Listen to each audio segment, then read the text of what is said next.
All right, it looks like the participants have trickled in from the waiting room, so we'll go ahead and get started. Good evening, everyone. My name is Corbin Campbell. I am Associate Dean for Academic Affairs in the School of Education at American University, and we are so pleased that you are joining us this evening. In a COVID-19 educational time and space, we know that parents need new tools and new ideas to continue to foster teaching and learning and caregiving in an equitable and excellent way for your children.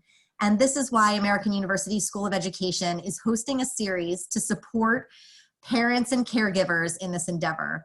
And we will be here every Wednesday from 7 to 8 p.m. on a range of topics.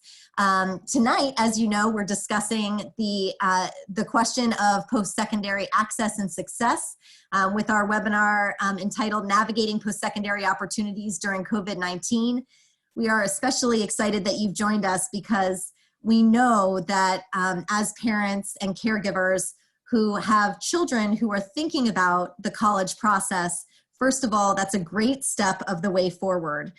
Simply having a support network to support children going to college, we know is a great deal in the step towards access. So all of you should feel like you're doing a great deal for your children, thinking about this during this time that's so difficult for all of us to navigate.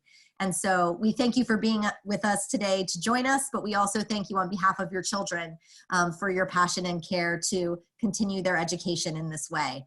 And we're especially thrilled to have Dr. Laura Owen, who is the director of our Center for Post-Secondary Readiness and Success, who volunteered her time and expertise to help support parents in this endeavor.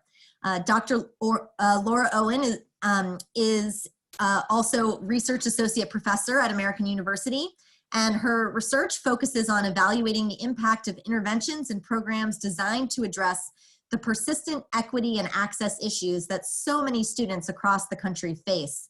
And I will mention that if you take a quick glance at her CV, she's written countless articles on the topic of college access, and she's also won several awards for her influence in this area, both for teaching and also as a faculty member. And beyond her research, I think what makes Laura so exceptional is that many faculty will do research in this area, but Laura actually cares about practice and parents and families and changing communities in a way that can translate research into real practice to create equity in college access, readiness, and success. And she's done this in broader policy arenas, and she's also done this more locally. And so we're just so fortunate to have Dr. Owen here to share with you this evening. And I know that she has also pulled together just an incredible panel of a range of perspectives on the ground in how all of this is working in this COVID-19 time and space. And I will let Dr. Owen announce her panel. But I just want to thank you all again for joining us. And I look forward to the knowledge that we'll share together tonight. And I hope you'll join us for additional webinars in the future, and best wishes for good health and finding ways to thrive in educational spaces during this time as families. And with that, I will turn it over to Dr. Owen. Thank you, Corbin, for that introduction. And thank you everyone for joining us tonight. We are so excited to have this hour with you tonight. We know that you are probably very busy and tired and that you took time to join for this webinar. We hope that what we provide to you is something that will be meaningful. We are thrilled tonight to have a group of panelists that represent voices and experience and backgrounds in both higher ed and K-12 from across the country. We have Catalina Cifuentes, who is joining us from Riverside, California, from the County Office of Education. She serves as the Executive Director for College and Career Readiness. We have Dr. Mary Edwin from the University of Missouri St. Louis. She works in the school counseling program and just is a wealth of knowledge on school counseling, college advising, and career development and career advising. We're really thrilled to have her here tonight. We have Dr. Eric Heinz, who's joining us from Florida State University. Also, he directs the school counseling program there. Eric is a fabulous researcher. He, again, is another professional who has done a lot of work to really bridge policy, practice, and research, and he does most of his work in helping Black male students look at their post-secondary trajectory and having them look at college access and looking at closing the opportunity gap. And we're thrilled to have him here tonight. We also have Alicia Oglesby, who is the Director of School and College Counseling at Bishop McNamara High School in Prince George's County. And Alicia has written some books. She is a consummate professional school counselor, so we are thrilled that she is joining us tonight and will be able to answer questions and present some of her knowledge to you. We want to start tonight with switching the slides that don't want to switch. Here we go. Really acknowledging the fact that we know that this is a difficult time, and although we're going to spend tonight talking to you about post-secondary opportunities, we really want to take a moment to recognize that we know that all of you who are joining us in this webinar tonight are experiencing the pandemic in one way or another. And even though we are still all on the same boat, we're not all experiencing it the same way.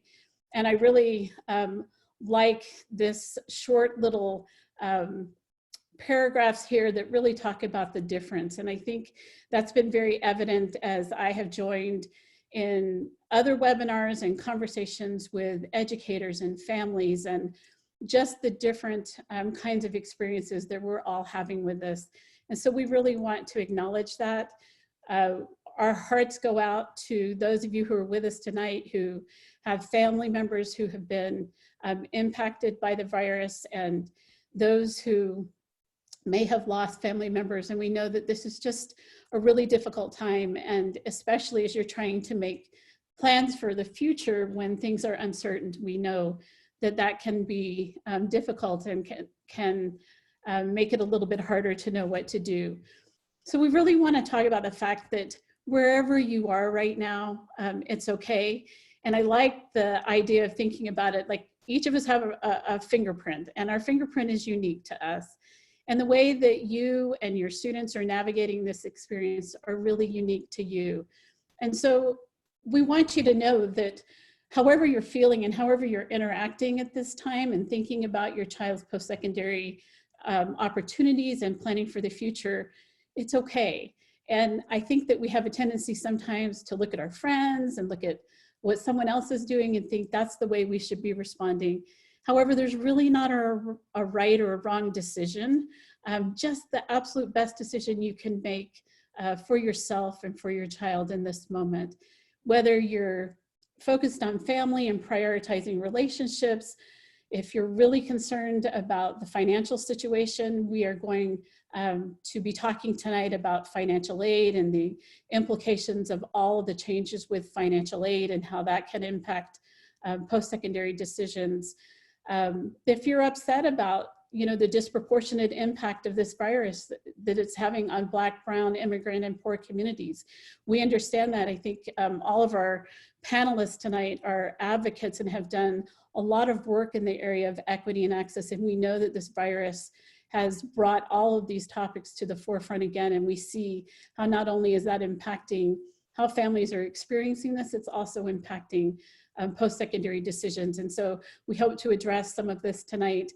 We hope that you're finding ways to focus on your health, to focus on being well. And as a matter of fact, 3 weeks from tonight, we're going to do another webinar just on mental health and wellness. So we'd love to have you join us at that time. But we just want you to know that tonight we're going to focus on what we can control.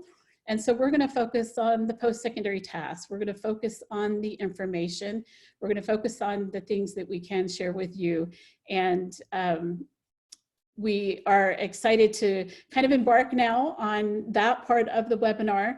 And so we do want to share with you that at American University, we have put together a website that has many COVID-19 resources and information. And I will share with you that this really became a full-time job for me to just try to consolidate all of the information that's out there. So I feel for you.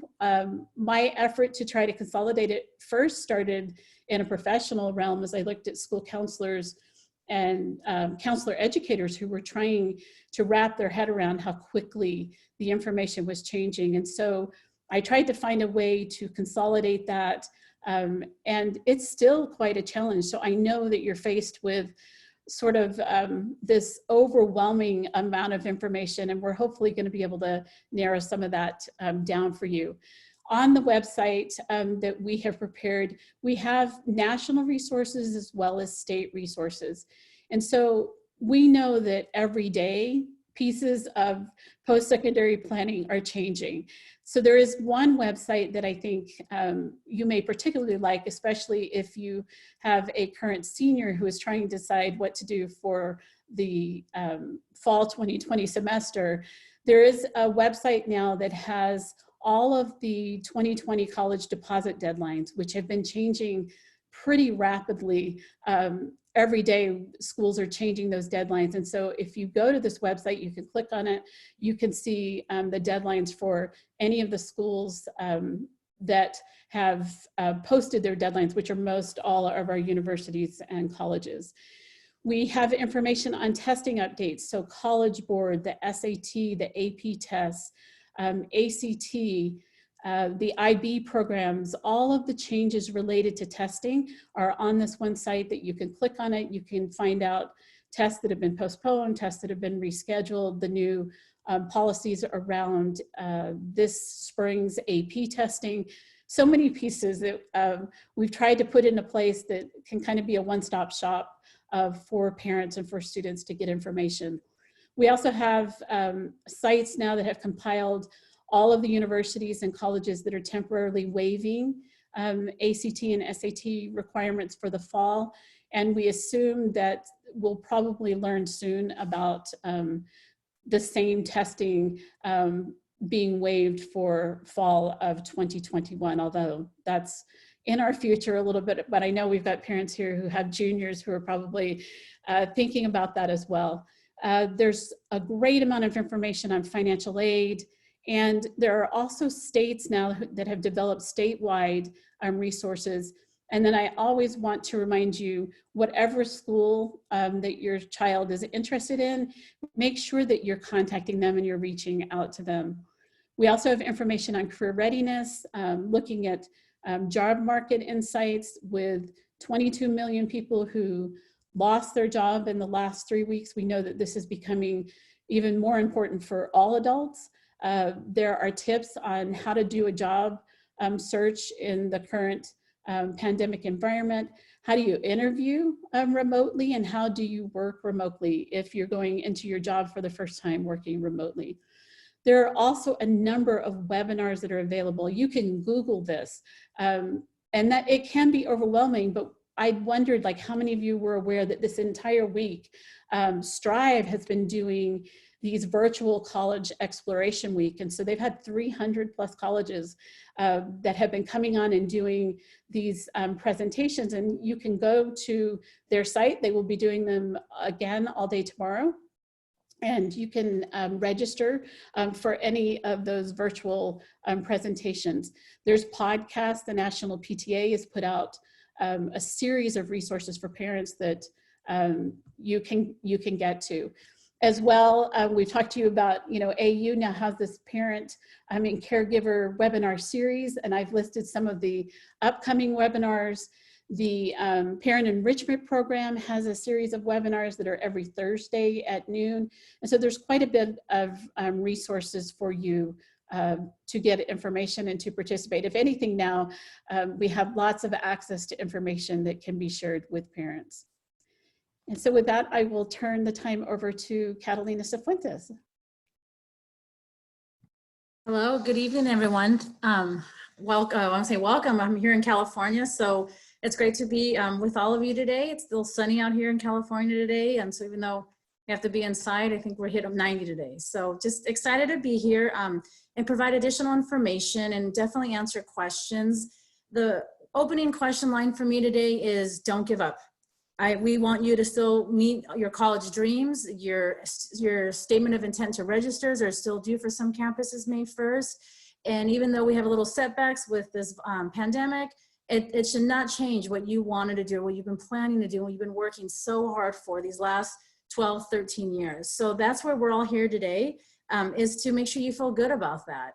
Like Dr. Owen mentioned, I'm from California, so I get to work with not just both in California, but outside of California, with school counselors, about 1,000 of our school counselors. We have over 400,000 students in my county here in California. So I get all the questions about financial aid and college access. And so when it comes to financial aid, you know, most of you, if you're class of 2020, you've already done your FAFSA, you've already completed, you know, your different applications for your private schools. And so now it's coming close to the deadline, May 1st. Where do I go? What do I do? The first thing I can tell you is you might not have received, if you haven't received already, your financial aid package. I know campuses are behind, but that's definitely something you may want to log into your portal. Maybe your top 3 or 4 campuses, you're thinking, these are my top 3. I've been admitted, I want to go to one of those 3. Please log in your portal. If your financial aid package is not there yet, you want to send them an email. Some of them are taking phone calls, some of them are not. But you want to go ahead and find out what is it looking like for my financial aid. Now, if you're on this call in this webinar and you've been hit by this horrible pandemic, your parents have lost a position. You know, my husband himself, he's been, you know, laid off himself and not making the money he used to make. You can file some type of appeal, loss of income appeal now. So you don't do your FAFSA again. You don't call the federal student aid. They don't manage that information. The actual campuses do. So each campus does a little bit differently. They have a process where you fill out a form or you write a summary and you work directly with that financial aid office. So we want to make sure you communicate. And I would say, you know, May 1st, we have less than 2 weeks.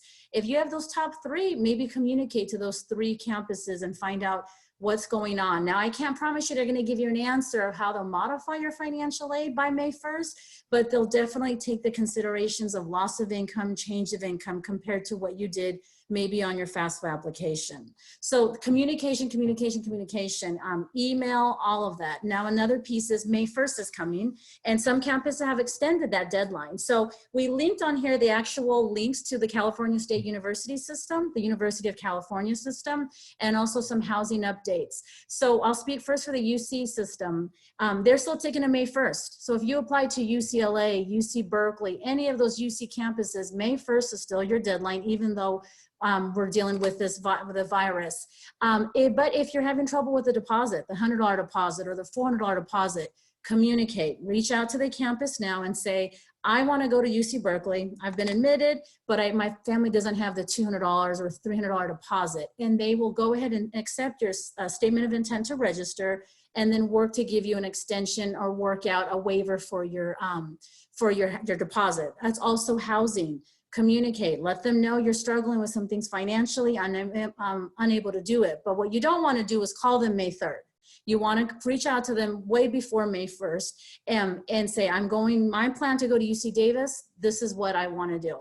Now, the CSUs are a little bit different, the California State University. Some campuses have extended their intent to register by June 1st.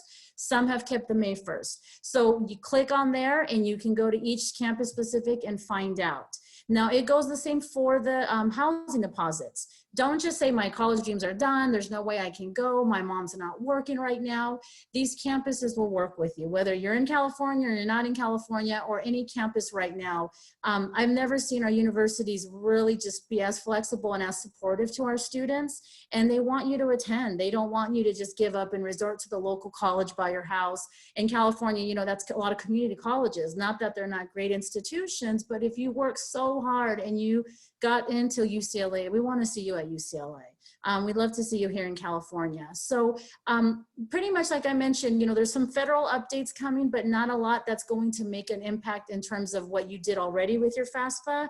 It's all going to be college and campus specific. So I'm here. I will stay on as long as needed to ask individual questions, and definitely my contact information, because if privacy issues, if you kind of don't want to talk about it in a webinar, that's okay too. Can definitely give you some guidance, and just excited and so happy you're here and you're not giving up. I can't say that again. As a first generation college student, we made it this far. Don't give up. Thank you, Catalina. Mary. Hey, good evening, everyone. I'm so glad to be here and to have you all here with me. Hope you're all doing well tonight. I'm in Central Time, so it's about a little after 6 for me, losing some light out there. And so I'm mainly going to be speaking to the parents and caregivers who are here with us today. And I just wanted to share some quick points with you, some quick strategies for thinking about your students or your children as they are navigating post-secondary transitions, whether it be they're planning to go to college or planning to go to some kind of technical college, technical school, even transitioning into their careers if that's what they're choosing to do, just how you can think about that. First thing I will say is for you as parents, remember to take care of yourself. And when I say parents, I'm referring to all caregivers in the room, not just the biological parents. Remember to take care of yourself as you're taking care of your students. And now is a good time to also remember that the educators that you're relying on are also navigating this pandemic. And so it's a great time to be flexible, to pull out those interpersonal skills of flexibility and patience, because you might be trying to contact school counselors, teachers, principals, whoever it may be, and they might be getting back to you slowly, fast, whatever that could look like, but just be cognizant that they are in this with you. And so if an educator is not getting back to you as quickly as you would want, to exercise some patience with them in all this. And that being said too, this is a great time for you also as caregivers and parents to take on some level of independence in the sense that you might have to find some of this information yourself because things are changing so quickly. Some educators are not as up to date as you might be with a simple Google search, right? So you might email a teacher, a school counselor, a principal to ask about testing, college application, whatever it may be. And by the time they get back to you, you could potentially have found that information online. So taking some time to look online and use resources like the website Dr. Owen just shared. I've looked at that website and it's a great one-stop shop for you to get a ton of information. And so I think now is time for you as caregivers to take on some of this college, career, post-secondary transition process that your children are going through, but try not to get overwhelmed with it. Just take it one step at a time. This is also a time for you to do a little hand-holding with your children. You might have been, in the process of letting them be a little more independent with this, doing the searches themselves, getting the information. But this is really, in essence, we are all going through a collective traumatic experience. And so your children are in this traumatic experience too, and might be flustered, might be floundering, might be feeling a little like they're not equipped to handle it. And so this might be time for you to be a little more on them in an empathic way of, did you do your search? Did you submit your financial stuff? Where can I help? Did you submit your paper? Is there someone we can send your personal statement to read? Whatever they're going through, because the process will look different based on what they are trying to transition to. This might be time for you to do a little more hand-holding and not leave them or not test their independent skills, just because they too are overwhelmed with what's going on. And so trying to navigate this together as a family, I think will be important. Also being aware that a lot of testing, for example, ACT, I know a few days ago, ACT announced that they're doing at-home remote proctoring for exams. So things like that, being aware that your child's college search or even college application process should not come to a halt. A lot of institutions, a lot of schools are looking for students. They want students to apply because they themselves don't want to lose the revenue, let's be honest, that would come from student enrollment. So colleges want your kids to come back. They want your children to join schools, and they're trying to be as flexible as possible with the process. And so for you, being aware that a ton of resources are being shared out there to help students navigate this process a little bit better, a little bit seamlessly, or I would say as seamless as possible during this time. If your child is someone who is thinking of going straight into the workforce right now, going straight to job search, I would say two things. One, companies are still hiring. By the way, recruiters are hiring. Everything is just virtual now. So your child will need to be able to learn how to navigate virtual interviews, virtual searching, and all of that. And of the resources on that website is to the NCDA's website, and they share a lot about what job search looks like right now. So helping your child navigate that, I know recruiters are still responding, but also if the job was supposed to be a stopgap, just sort of family as a whole is in a place where financially we need some income, and so college is not looking realistic right now, making sure that you as the caregiver are keeping in mind that if you all as a family decide this is a stopgap measure, that it truly is that. It would be super easy for your child to get into a job and then get stuck and never continue pursuing those career dreams, or college dreams, I should say, once this is over or once we come to some kind of resolution. And so as a family, as you're planning these types of things, creating deadlines for yourselves. Okay, you're taking a job right now, it's only going to be for 6 months. In 6 months, we're going to revisit as a family and decide what's next. Are you applying to college? What's that going to look like? Making sure you don't let your child child get complacent or get too comfortable in that job if it was supposed to be just a stopgap. And the last thing I wanted to say was just stay up to date on financial aid and finance shifts. A lot of institutions are putting out financial aid packets, financial aid helps, extending deadlines, because they recognize that a lot of us right now are in a weird financial place of trying to navigate COVID-19. And so being up to date for yourself and not letting the financial situation of the economy be a barrier to your child going to college if that is their dream. Trying to do the best that you can to find opportunities and resources that would help them continue through college. Thank you so much, Dr. Edwin. Now we're going to turn the time over to Dr. Heinz.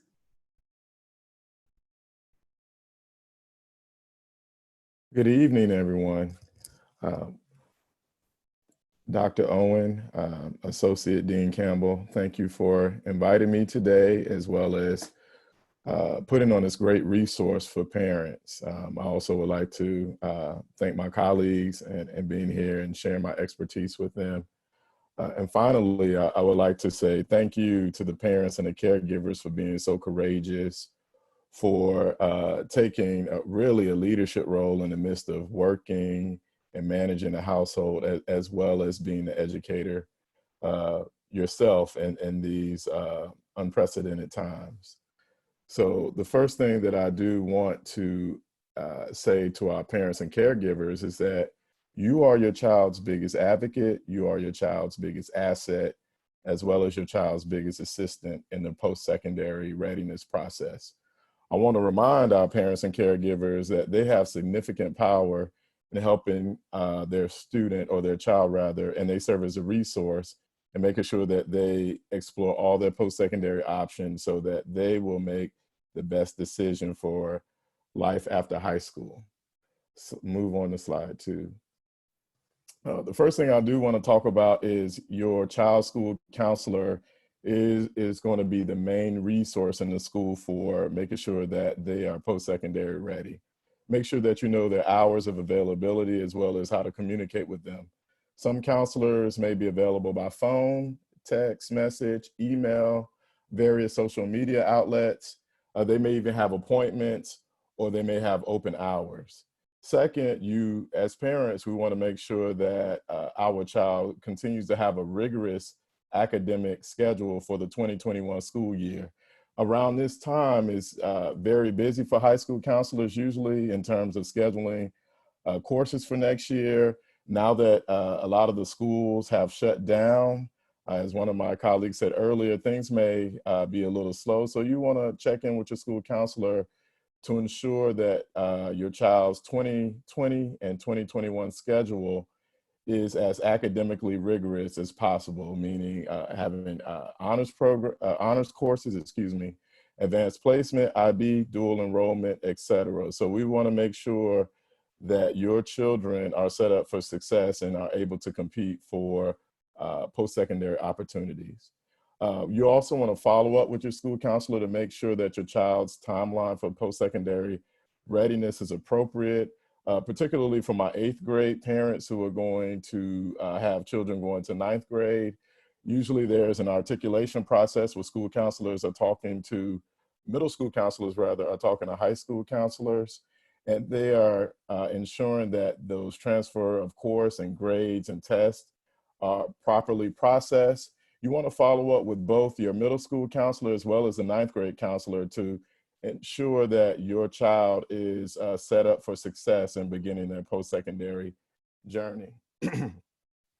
At the high school level, parents and caregivers, you want to make sure that your school counselors are giving you a timeline for the courses your child needs to take in each grade, when to take various entrance exams, apply for admissions at institutions, as well as applying for financial aid if applicable. You also want to make sure that your child is receiving proper advice around financial aid.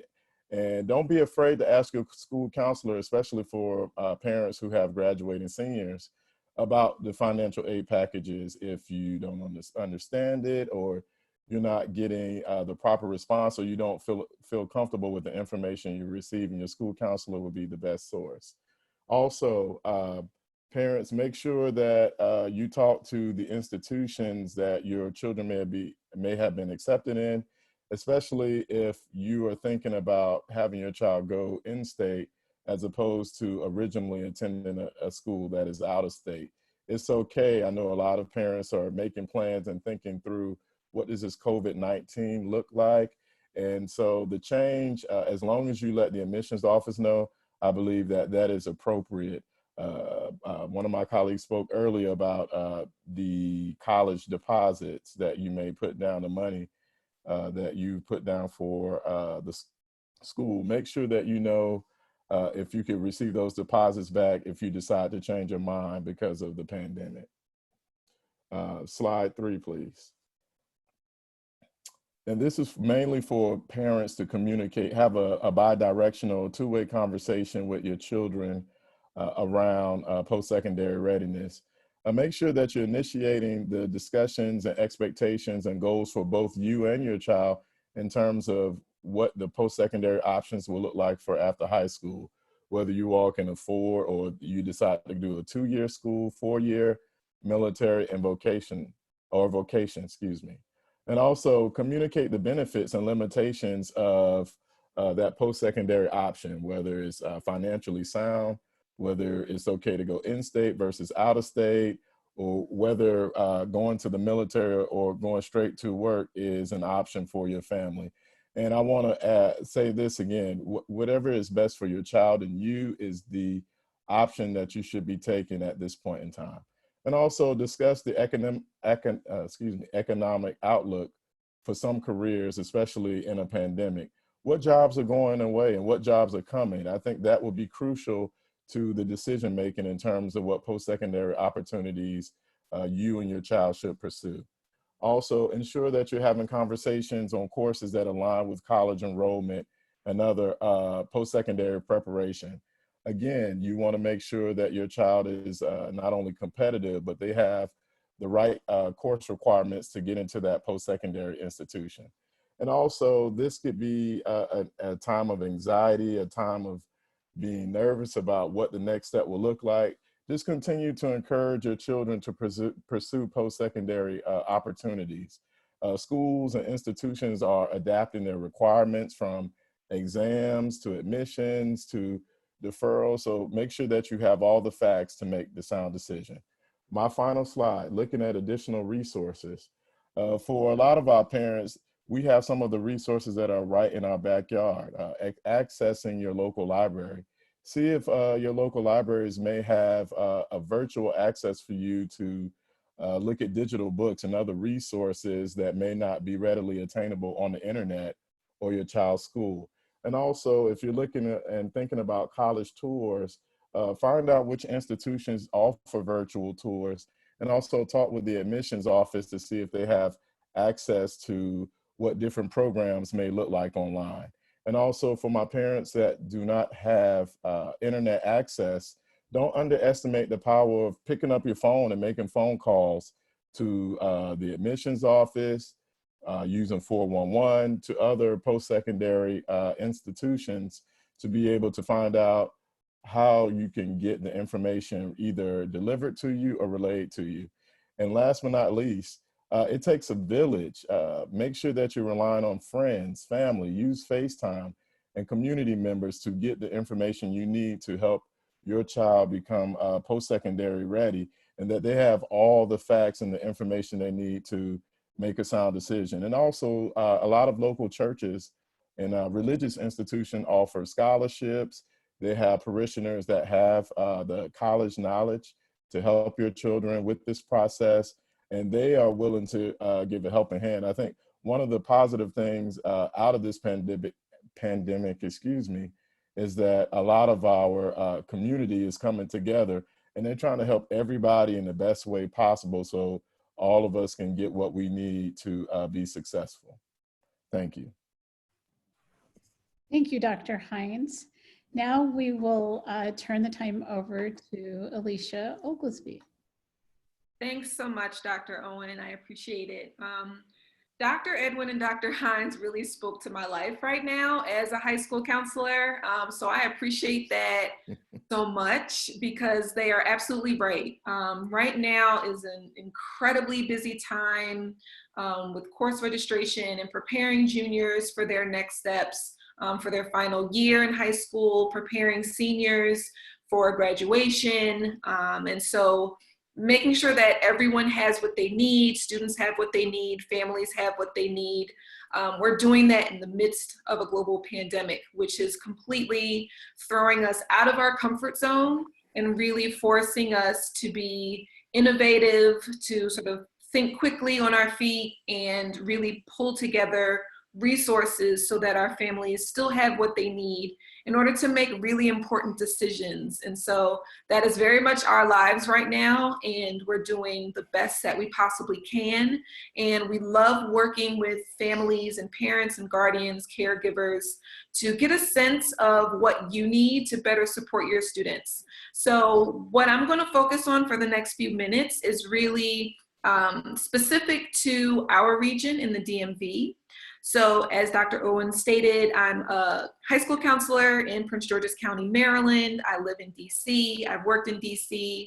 And so the DMV area has some specific resources that are very similar to some other regions throughout the country that you should be looking into when you're planning and helping your student plan their next steps. So each program really has its own policies. And so like Dr. Edwin said, it's great to really just Google some of these acronyms and some of these programs to get a sense of what the qualifications are, what the criteria include. So some of these opportunities are for funding for students to get money in order to go to college or some other post-secondary experience. So DC TAG is specific to DC. It's a tuition assistance grant, and it's something that students must apply for. So that's something that's really important to keep in mind. Many of these programs, there's still an application. It's not automatic, and so it won't just show up in a financial aid letter. Students need to be applying to these programs. DC has one, Maryland has one that our students take advantage of. And Virginia has one as well, and that's specific to our region. Now, whether or not these programs will be affected by COVID-19 has yet to be determined. So far, I haven't received any information that this current school year, these current seniors are going to be negatively affected, but it's something to keep in mind for rising seniors, current juniors. And so when you're looking into state or district-wide funding, just making sure that if you have questions, that you don't hesitate to reach out. I know a lot of students are concerned that the money that they were awarded might change because budgets have changed. Colleges and universities are looking into whether or not students are going to be able to start in the fall and what that means for a financial aid package. And so all of these things sort of affect each other. So being aware of what that means for your student in your particular state, if your student is staying in the state for Maryland and Virginia specifically, taking a look at what that might mean for your student. And if you're in DC, DC TAG does apply to students outside of the district because DC doesn't have a statewide college school system. And so thinking about how that might factor into your final decision about where you do decide to go to school next year, whether or not DC TAG is accepted at that particular school might make a difference. So it's something for those in the region to look into. And even if you're not living in the DMV area, to see what your state offers in terms of funding and what those deadlines are can be really important and can help you decide on what your final college choice might be. In terms of online resources, you've got a ton of really great resources at the beginning of the presentation. And my favorite thing is what's one-stop shops. So I love that American has sort of a resource that you can go to find many different types of information so that can help inform your decisions about what's going to be next for you. They sort of one-stop shops are really helpful so that you're not spending a ton of time researching and making sure that websites and information is accurate. All of it has been vetted. So it's a great way to make sure that you're making an informed decision. So one thing that I like to do at McNamara is when I see a need in our school community, my job as a school counselor is to fill that need. And so stay in touch with your school's, your student's school counselor. If your school doesn't have a school counselor, then whoever that person might be to get this sort of information from. Sometimes it can be a dean or an assistant principal, but usually the school counselor is the one to pull all the resources together and sort of make sure that families have what they need to make informed decisions. So for example, we host webinars, we invite experts to give information to families, and all of this is going to be virtual now since our school building is closed and we're all working from home. And so making sure that you're on the mailing list for your school and that you're getting all of this information through your email. We're encouraging students to check your email every day. When you wake up in the morning, before you get to your distance learning or your online schooling, gloss through your email and see if there's anything there that you might need to bookmark or put on hold for later that day. It's really important. It always has been pretty important, but it's especially important now since this is our primary way of communicating. And also just to keep in mind that I tell this to parents, and I've been saying this pretty recently, it's not you, it's the system. And so we are really working hard to make sure that we are addressing the inequalities and inequities within the system so that we can make sure that our students have what they need. One of my really great friends is a principal at a K-8 school in DC. And so she's out making sure that her students get lunch, making sure that her students have internet access. And so just knowing that we're doing our best to make sure that we're closing those gaps for you. If you're not a fan of social media, you might want to become a little bit of a fan because it's really a quick and easy way for schools to communicate with students and families. So McNamara has a Twitter page, we have an Instagram, we have Facebook. And so sometimes when we just want to communicate a quick message to families, that's how we do it. And so with all of the changes in SAT and ACT requirements, our school is a testing site, and so we haven't been able to test students in May and June. All of those updates, if we get it at 5 o'clock, we can post it at 5:05. And social media is really a quick way to be able to do that. And lastly, some of my favorite experiences, either through social media or through email or just through Google search. I know a lot of families have student athletes, and student athletes are very concerned about losing their lacrosse season, losing their baseball season. I know that's something that our students are especially nervous about and what that's going to mean for them. So the Ncaa Eligibility Center is a great place to get some of that information. They've been communicating weekly with us about what's happening. Teaching for Change is DC based, but most of their information can be accessed online. It's a great way to sort of supplement some of the information that your schools might be giving you. DC CAP is also DC specific, and that's a college access program, and they really support students to fill in some of the gaps that they might have as a result of doing all of this sort of on their own and in their homes.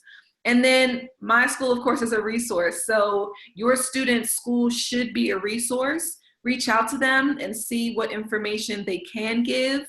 Sometimes parents will email me questions that I haven't even thought of, and that helps me determine what we might need to do as a counseling department to make sure that families get the information that they're looking for. So keep the lines of communication open and try and make the internet, if possible, your friend, because that's going to be our primary source of information for a while now. Thank you, Alicia, so much. And for everyone who have been presenting here as panelists tonight, I think that we've been able to get quite a bit of information, but the whole reason in providing this webinar tonight was really for all of our families and caregivers and guardians who are watching and participating. And so what I would like to encourage you is to look on the bottom of your screen, and you'll see a little box that says Q&A. We would like to take the next little bit of time that we have left to answer your questions. We provided what we thought would be tips and resources and important pieces of information for you, but we really want to answer specific questions if we can. And while you're writing those questions, I'm going to put my panelists on the spot again. And I would like each of you to share, if there was just one tip now that you would give to parents and guardians and caregivers who are trying to navigate this process with their students, what would that one tip be?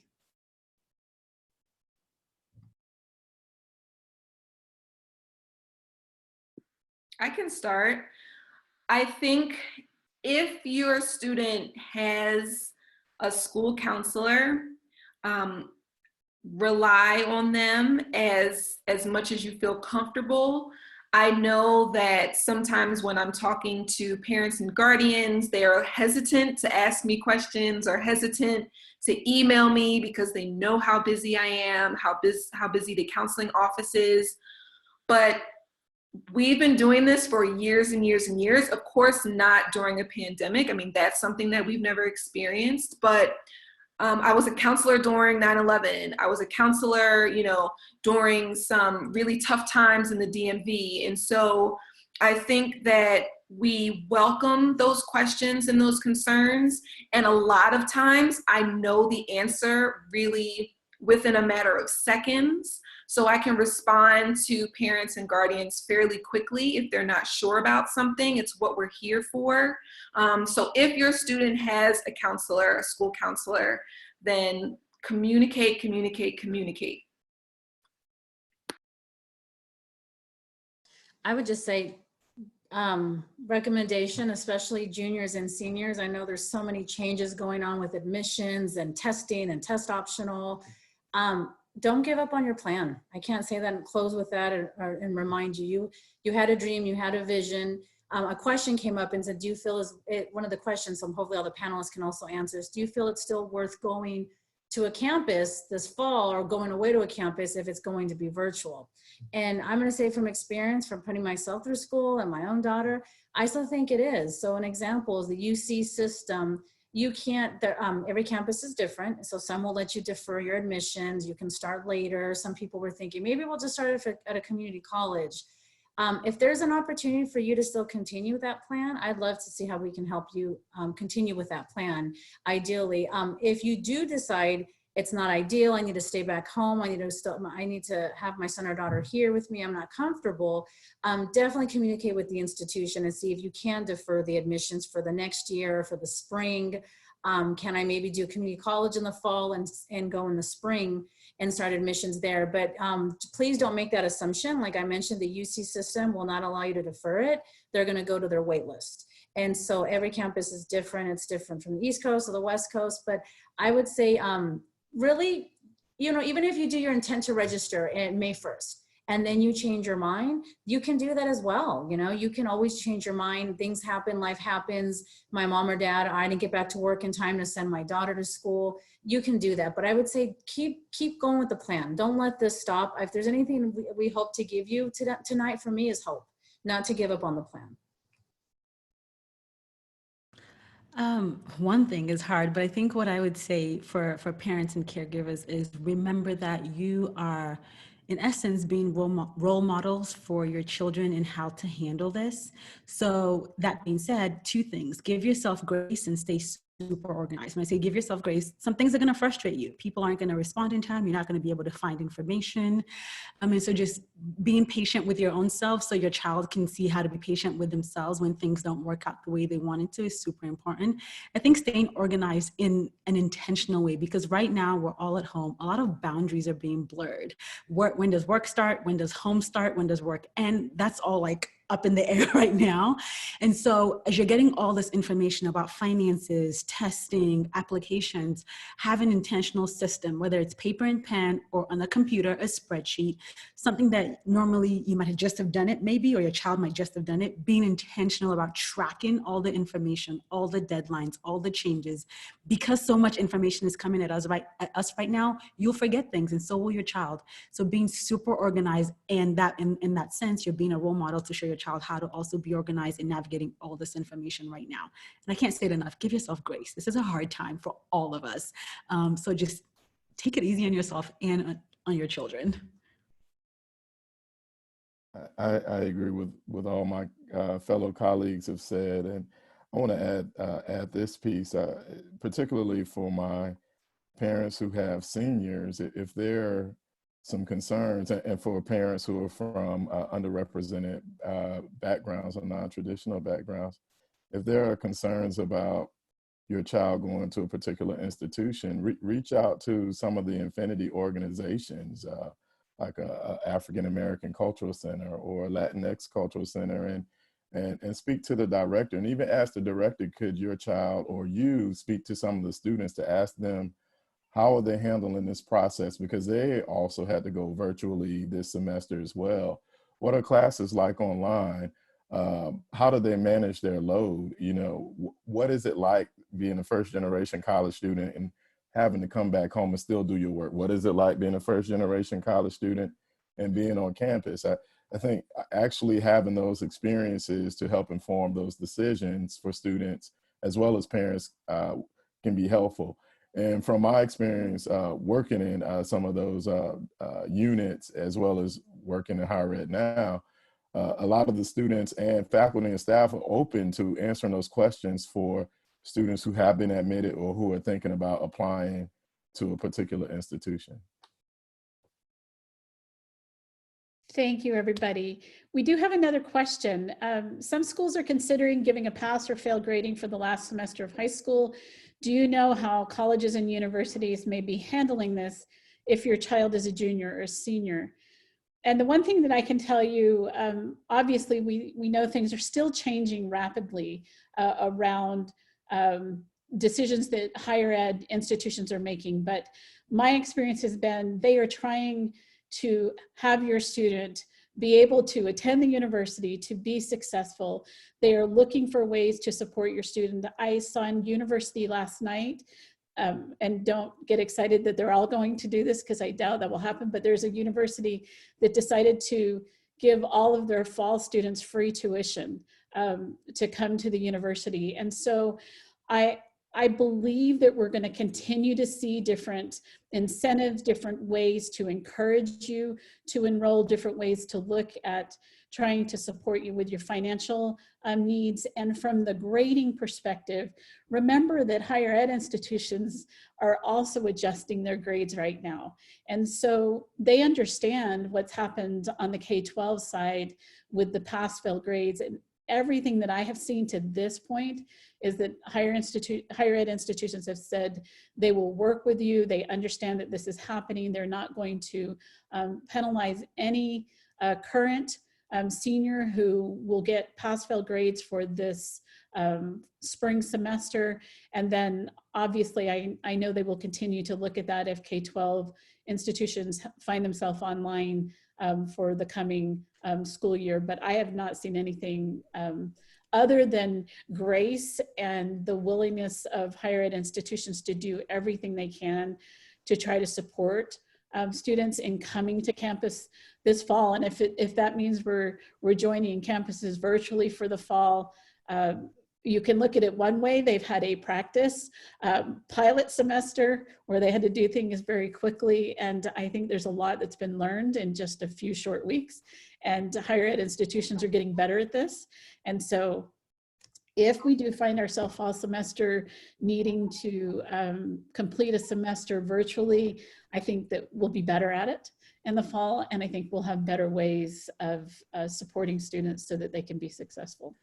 And Dr. Owen, on this first slide we did, I actually put the links to the latest updates. For example, for University of California and CSU, I would say I was in my county, 23 school district, we really pushed, if we possible, to stick to letter grades, because I think there is some considerations. I think everyone's working with our students, but I wasn't so much worried about our juniors, but I mean our seniors, because most of them had been admitted. I was more worried about our juniors. So if you're a parent of a junior right now on the call, if you know they go to credit, no credit, for example, you see you're trying to get into a campus that has a minimum GPA requirement.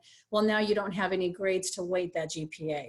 So I think those are those things all our campuses are still navigating. You know, you might have your college GPA for applications now, let's say, you know, it's 10th and 11th grade. If it's a credit, no credit, how are we going to navigate that?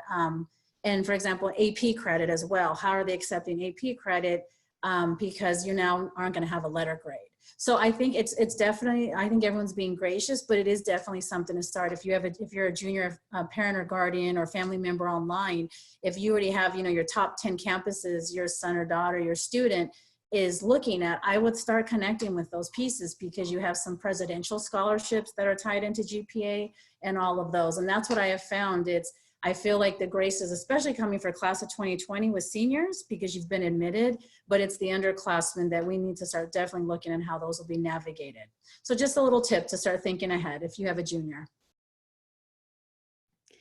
Thank you, Catalina, and I want to thank all of the panelists who joined tonight. Thank you for your expertise, for being here, and to all the parents who participated. We hope that we were able to answer your questions. We are all available to answer future questions. If you would like to reach out to us, we'll make sure that our contact information is available to you. We wish you the absolute best as you navigate the coming months with your students and yourself. And again, I just want to reiterate one thing: be kind to yourself, be patient with yourself. We know that this is a really difficult process, a lot of hopes and dreams. Some students feel like they've lost things that they had been planning on for all of their high school career, and we know that this has been hard for them. We know that trying to navigate a future can be a little bit scary right now. And so we're here, we want to support you. You've got your educators in your building, your teachers, your administrators, your counselors who are also there for you. And we really want to encourage you to reach out to them and use your higher ed institutions. Even though they're working virtually, they are working virtually, and they will respond to you and they will answer your questions. And I do want to piggyback just on the last thing that Catalina said. You know, there is a lot of uncertainties, so you've got to do the homework and reach out to the institutions that your students are, your children are interested in, and know that every institution may be doing something a little bit different. So it is important to be communicating and to be asking questions. But thank you so much for participating and being here tonight.